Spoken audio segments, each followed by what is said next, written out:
नमस्कार मैत्रिणींनो. आज आपण पाहणार आहोत यंदाच्या वटपौर्णिमेची खास माहिती. कारण यंदा वटपौर्णिमेला हे आहेत 5 शुभ रंग आणि या रंगाची साडी व बांगड्या चुकूनही घालू नका.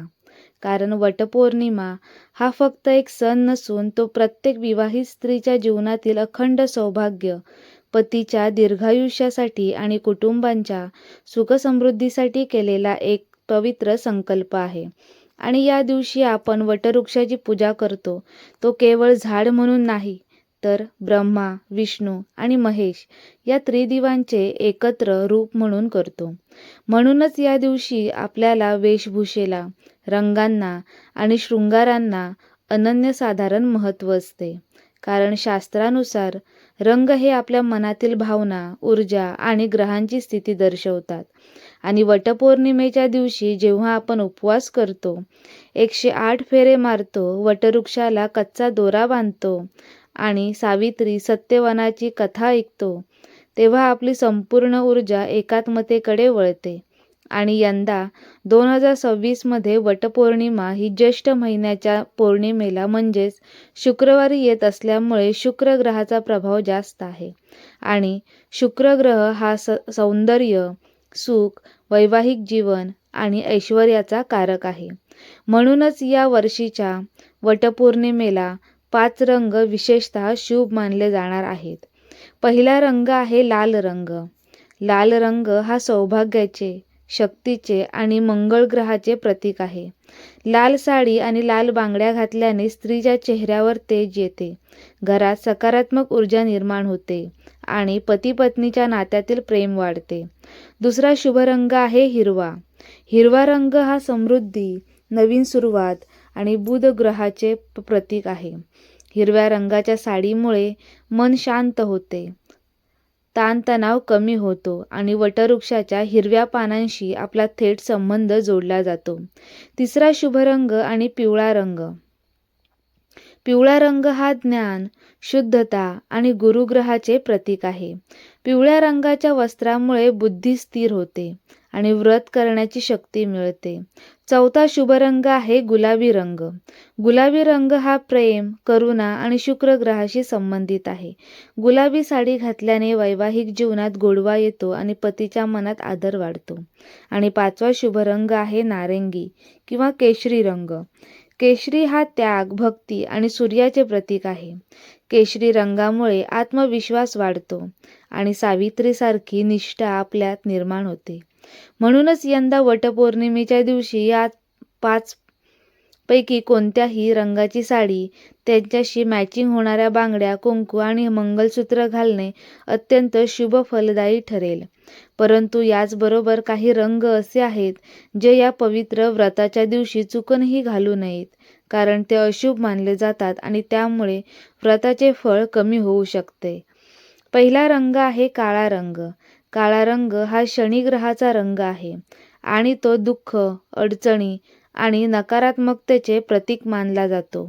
वटपौर्णिमेच्या दिवशी काळ्या रंगाची साडी किंवा काळ्या बांगड्या घातल्याने घरात नकारात्मक ऊर्जा येते आणि अखंड सौभाग्याच्या संकल्पात अडथळे येऊ शकतात. दुसरा रंग आहे निळा किंवा गडद निळा रंग. निळा रंग जरी शांततेचा वाटत असला तरी व्रताच्या दिवशी तो वैराग्य आणि एकटेपणाचे प्रतीक मानला जातो. त्यामुळे नवविवाहित किंवा सौभाग्यवती स्त्रियांनी हा रंग टाळावा. तिसरा रंग आहे राखाडी किंवा करडा रंग. करडा रंग हा निस्तेजपणा आणि उत्साहाचा अभाव दर्शवतो. वटपौर्णिमेसारख्या उत्साही आणि भक्तिभावाच्या दिवशी हा रंग घातल्याने व्रताची ऊर्जा कमी होते. चौथा रंग आहे पांढरा रंग. पांढरा रंग जरी शुद्धतेचा असला तरी तो विधवा स्त्रियांसाठी राखीव मानला जातो आणि सौभाग्यवतीने वटपौर्णिमेला पांढरी साडी किंवा पांढऱ्या बांगड्या घालणे टाळावे. कारण त्यामुळे अखंड सौभाग्याच्या संकल्पाला बाधा येऊ शकते. पाचवा रंग आहे खूप गडद तपकिरी किंवा मातीचा रंग. हा रंग जरी नैसर्गिक असला तरी तो नैराश्य आणि स्थिरतेचा अभाव दर्शवतो. म्हणूनच वटपौर्णिमेच्या दिवशी साडी निवडताना फक्त रंगच नाही, तर मनातील भावनाही शुद्ध ठेवावी. कारण सावित्रीने फक्त व्रत केले नाही, तर तिने तिच्या मनाने, वचनाने आणि कर्माने पूर्ण श्रद्धा ठेवली होती. तिने जेव्हा यमराजांच्या मागे 3 दिवस चालली, तेव्हा तिच्या मनात फक्त तिच्या पतीचे प्रेम होते आणि त्याच प्रेमाच्या बळावर तिने मृत्यूला हरवले. म्हणूनच आपणही जेव्हा वटवृक्षाला दोरा बांधतो, तेव्हा प्रत्येक गाठीमागे आपल्या नवऱ्याच्या नावाचा जप करावा, त्याच्या आरोग्यासाठी प्रार्थना करावी आणि घरातील सर्व सदस्यांच्या सुखासाठी इच्छा व्यक्त करावी. वटवृक्षाची पूजा करताना त्याच्या मुळाशी पाणी घालावे, कारण मुळे म्हणजे आपले पूर्वज. खोडावर कुंकू लावावे, कारण खोड म्हणजे आपले वर्तमान, आणि फांद्यांवर अक्षता वाहाव्यात, कारण फांद्या म्हणजे आपले भविष्य. 108 फेरे मारताना प्रत्येक फेरीला एक पाप नष्ट होते आणि एक पुण्य वाढते, अशी मान्यता आहे. म्हणूनच या दिवशी मौन ठेवून, मनात स्वामींचे नाव घेऊन आणि सकारात्मक विचार करून फेरे मारावेत. व्रताच्या दिवशी खोटे बोलणे, भांडण करणे किंवा इतरांची निंदा करणे टाळावे.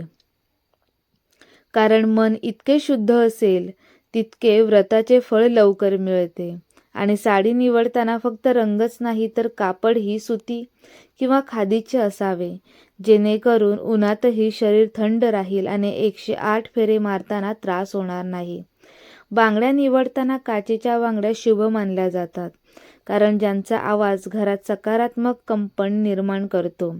प्लास्टिकच्या किंवा धातूच्या काळ्या बांगड्या टाळाव्यात. आणि सर्वात महत्त्वाचं म्हणजे ही व्रताची परंपरा आपल्या पूर्वजांनी निसर्गाशी जोडण्यासाठी सुरू केली होती. वटवृक्ष 24 तास ऑक्सिजन देतो, त्याची थंड सावली असते आणि त्याच्या सालींपासून अनेक औषधे बनतात. म्हणून जेव्हा आपण वटवृक्षाला मिठी मारतो, तेव्हा आपल्याला नकळतपणे त्याची ऊर्जा मिळते. म्हणूनच यंदा वटपौर्णिमेला लाल, हिरवा, पिवळा, गुलाबी आणि केशरी या 5 रंगांपैकी कोणतीही साडी निवडा आणि काळा, निळा, राखाडी, पांढरा आणि गडद तपकिरी हे 5 रंग टाळा. कारण छोट्या छोट्या गोष्टींमध्येही आपली श्रद्धा दडलेली असते आणि ती श्रद्धा आपल्याला सावित्रीसारखी ताकद देते. शेवटी एवढंच सांगेन की व्रत म्हणजे फक्त उपवास नाही, तर ते मनाने शुद्धीकरण आहे. पतीवर प्रेम करणे आहे, कुटुंबासाठी प्रार्थना करणे आहे आणि निसर्गाचे संरक्षण करण्याचा संकल्प आहे. म्हणूनच यंदा वटपौर्णिमा तुम्हा सर्वांच्या जीवनात सुख, शांती आणि अखंड सौभाग्य घेऊन येऊ, ही स्वामींचरणी प्रार्थना. आणि ही माहिती तुम्हाला उपयुक्त वाटली असेल तर नक्कीच व्हिडिओला लाईक करा, तुमच्या मैत्रिणींसोबत शेअर करा, जेणेकरून त्यांनाही या रंगाची माहिती मिळेल. आणि कमेंट बॉक्समध्ये वटपौर्णिमेबद्दल आणखी काही शंका किंवा माहिती हवी असेल तर जरूर विचारा. आणि ज्यांची स्वामींवर श्रद्धा आहे त्यांनी विसरू नका कमेंट बॉक्समध्ये श्री स्वामी समर्थ लिहायला, कारण स्वामींचे नाव घेतल्याने सर्व संकटे दूर होतात आणि मनाला शांती लागते. श्री स्वामी समर्थ. श्री स्वामी समर्थ. श्री स्वामी समर्थ. धन्यवाद.